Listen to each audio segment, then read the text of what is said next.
Okay guys, so we are going to make one of these, which is a soft shackle. So I made this prior to the video. I wish I did that to the whoopee things, to be honest. Did one beforehand.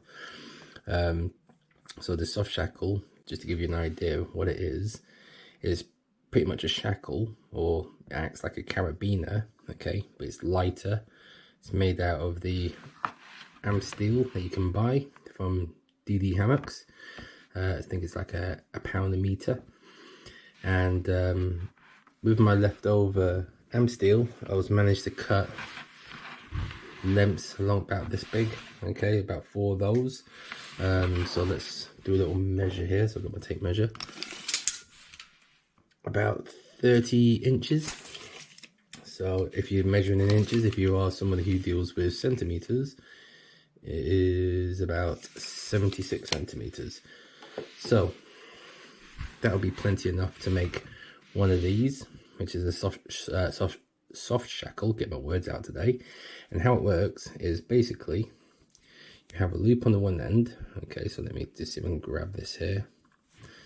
So you have a loop on one end like that, and then you have a knot on the other, and it obviously feeds through itself. You put that in there, and then you milk the berry to tighten up that loop. Okay, and that then constricts around itself here, and that knot then can't go anywhere, and it's absolutely strong. And they say it can hold, on the DD site, these things about 125 kilograms. I don't weigh that, so I'm pretty sure I'll hold my weight. So then this will loop through. So if you're using the DD straps, the tree huggers, they go around the tree hugger, and then you loop your shackle there, and then you put your whoopee sling through the shackle as well. So that's how you connect them. Now, to make them is really easy. You just need a few tools. So the first thing you're going to need is a cutting board, okay, one looking like this one. You're also going to need a Sharpie pen to mark certain points. You might not be able to see that on the video because it is, you know, my shadow is casting over, and also it's not very clear on the video, so I'll do my best here, guys. Just be patient with me. We will need a knife of some sort to cut the Amsteel. Okay, I was using a little surgical blade. I find the knife is actually better to cut this material, especially. You will need something to feed the Amsteel on itself. So you're going to need something like this, which is just a garden wire, okay, that we used in the previous video. You'll need a tape measure to measure out the exact size of shackle you are looking for. A pair of scissors. So I've got a pair here on the Swiss Army knife. That will do. Okay. And something I've added to the equation is going to be a bit of shrink wrap and a lighter. Okay. And more importantly, you're going to need an awl. So they're going to be the tools that we're going to be using in this video. So without further ado, let's get to it. Okay, so we're going to start out to make one of these soft shackles. We are going to start out with a bit of Amsteel, and it's about 30 inches long, which is about, what did I say, 76 centimeters, around that. Firstly, we're just going to fold it in half so we can get a center point. Okay, so that's going to be the first thing we do. Now, for this particular soft shackle, the ideas have come from a variety of different examples. There's so many different ways you can do soft shackles, guys, and you can even do them with paracord. So for this particular example, I've looked at a variety of ideas and made them my own. So I wanted some that looked very similar to the Icon DD Hammock. So it's pretty much very similar, but I've added in the shrink wrap. I haven't seen anyone do that. I thought that was a good idea. So we're going to take the two ends, match them up, find our center point, give it a little pinch in the center, just like that. Okay. And then we're going to measure from the end back about 10 inches. So we're going to go in inches in this one. Now if you remember from the previous video, I made a little mark on this this chopping board. Okay, so I'll put it on the handle there, and I've measured 10 inches and made that mark there. So that gives us a good little indicator there, so you can understand that's going to be 10 inches. So what I'm going to do is put it onto that mark, find the end here, and pinch one of them like so. Okay, now keeping that kink in that end, I'm not going to need to mark it, but if you wanted to, you just get your Sharpie pen and you make a little mark, so you've got a point of reference there. Okay, now what we're going to do is open this up, expanding it. That's a very easy project, this one, guys. Okay, get your garden wire that's U-shaped with a little loop on it. Okay, and what we're going to do is try to feed it through one of the gaps and down the channel of this Amsteel.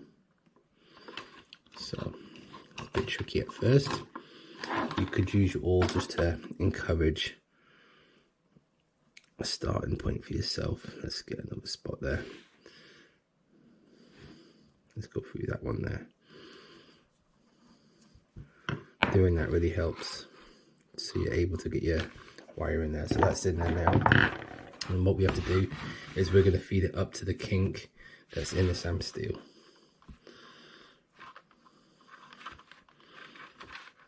So just like that. Takes a bit of time.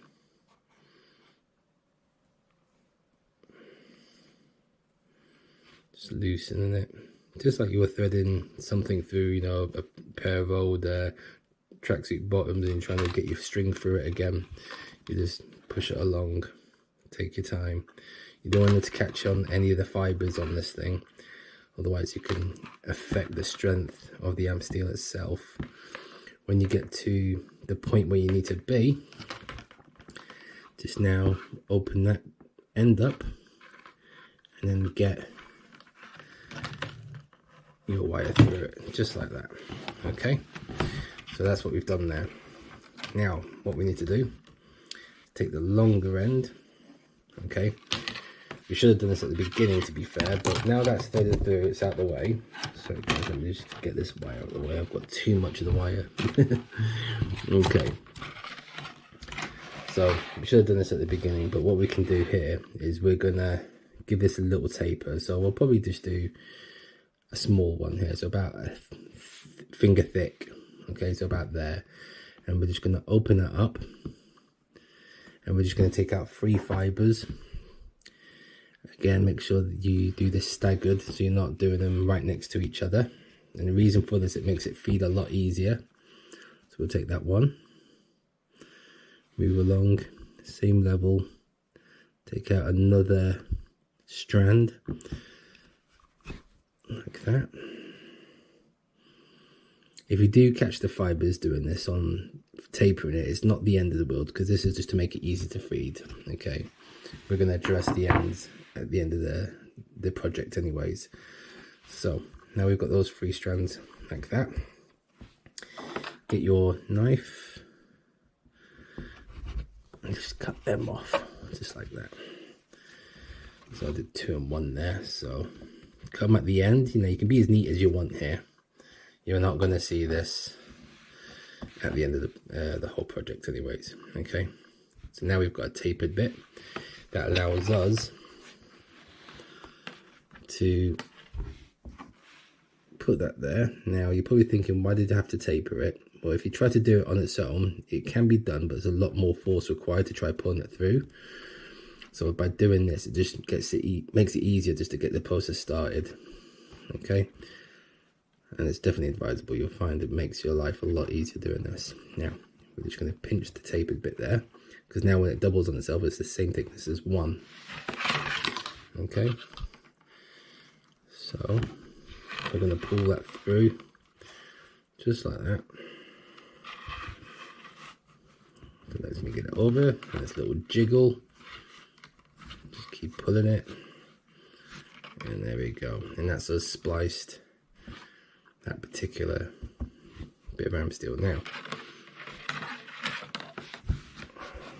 that's what we should have. So it's like a noose effect. Now this is the tricky bit. You don't want to lose this loop, because if you were to pull on this end now and shorten it, you'll see you can turn into itself, invert into itself. So we've got to be careful there. And it's the same when you're storing these things, making sure that you store it locked around its I suppose its stopper, because if you leave it like that, you can easily lose that berry. Okay, so it's important that we somehow, obviously by keeping it stored that way is the best way to do it, but also what you can do, you can sew, or some people put beads on these things. I wouldn't recommend putting beads for a shackle, but you can just tie a thin little bit of nylon cord, which I will be doing, in between it, and then that way you've got something to pull on just in case you do lose it.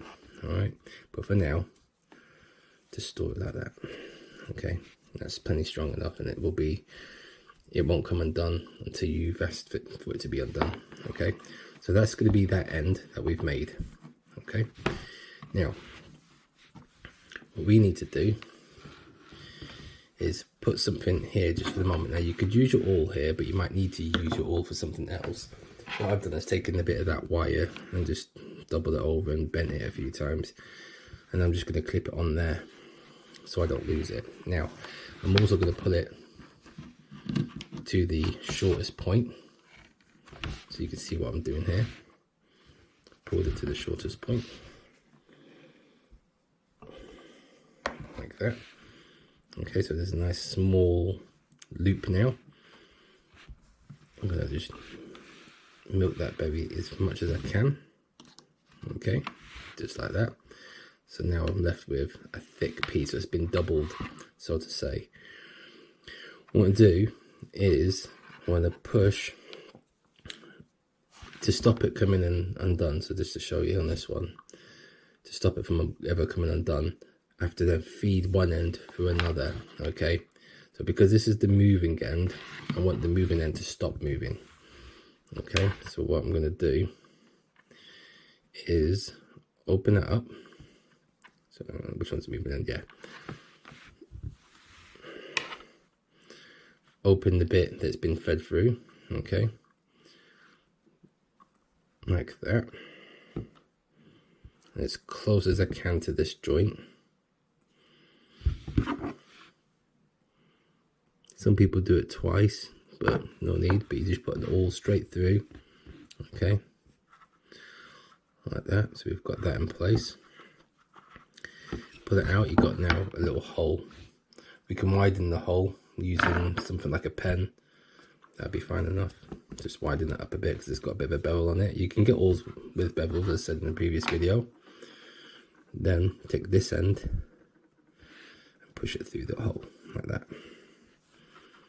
Okay, all that does, it gives it a place to stop. Okay, milk it again, and that's now buried right in there, so that will keep going. So what you should do there is just pull it a couple of times, making sure it's very tight. Right, we're nearly there.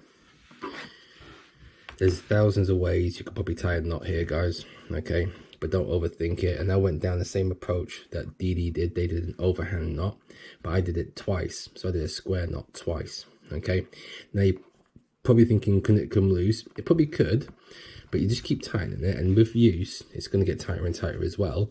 But I've put this shrink wrap on, which we'll do as well. So all you need to do is keep the ends together. We don't want it all twisted. Just do a simple overhand knot. Don't overcomplicate it. There is other knots you can do that are thicker and bigger and all sorts, but for our intended purpose, this is plenty. Okay, so we're going to do once. Make sure it's nice and neat, just like that. Just make sure you get everything in place. Now that could be enough on its own, but I like to do two. Get it nice and tight now. Once you're happy with the position of it, get it nice and tight up to that joint bit that we made. Really tighten it up, and then go again. So we take it again, go around, And just take your time here. See how it's going around there. Make sure it stays lined. We don't want it crossing each other. So just push it up, get it nice and tight. You could use pliers at this stage if you wish to, okay, but I just find pulling and pulling and pulling, nice and tight. It's plenty. There we go, so we've got a nice knot going on here. The tighter you get it now, the better. Okay. Now, just for the sake of having OCD, I don't really have OCD, guys, but I want things to look the same. Okay, so measure where you cut the last one off. Okay, approximately about there. Get your knife and then cut it in the same spot, about there. Okay, that cleans up the ends for you. Okay. Now this stuff doesn't melt very well, okay? It does melt a little bit, but not like, you know, when you get paracord or something like that, it doesn't melt as well. But you can just give it a little touch on the flary bits. Give it a pinch, but it doesn't stick together that well, so it doesn't melt well. Now this is the bit I've added to it. I've not seen anyone else do this. So we've got a shrink wrap. These are the things that they use to put over and fix wires. So if you want to join two wires for electricity, rather than using electrical tape, you can use shrink wrap. So this is handy stuff for this sort of application as well. Get one that's suitable size. Don't get one that's too big or too small. Put it over both ends. And this is the fun bit. Make sure everything's tight. Push it right to the end. Get your lighter. And it reacts to heat, it shrinks, but don't want to burn it too much. You just go over it just a little bit like that, spinning as you go. Shrink wrap's fun to play with, I tell you. There we go. You can see it shrinking on the ends. Get the ends there, make sure it's thoroughly on there because you don't want it to come off. Okay, don't want to overdo it. There we go. Alright, now scissors, just cuts off that end there.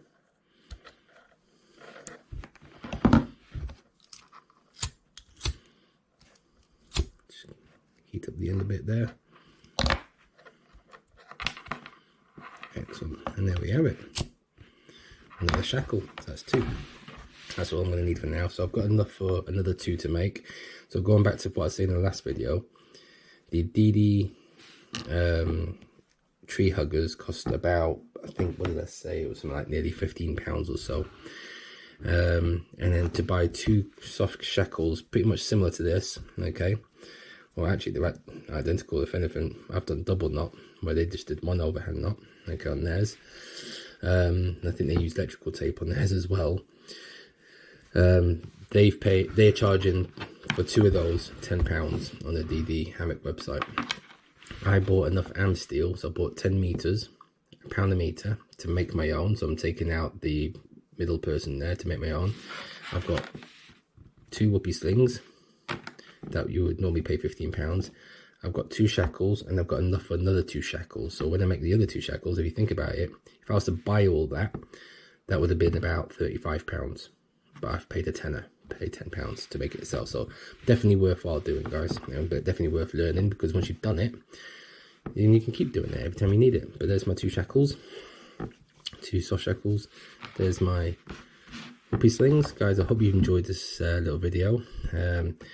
Like I said, last time I had, well, this last set I've had lasted me a long time, and they were gifted to me. So this is my first attempt at making them. Shackles I've done with paracords before, so I was very familiar with that process, but the whoopee slings was the first effort there. And guys, I hope you enjoyed today's video. So if you can give me a little subscribe, a little thumbs up on the video, and if you want to see more how to make gear and equipment, I'll do some more videos like that. And join me on the outdoor adventures, and I'll see you soon. Take care.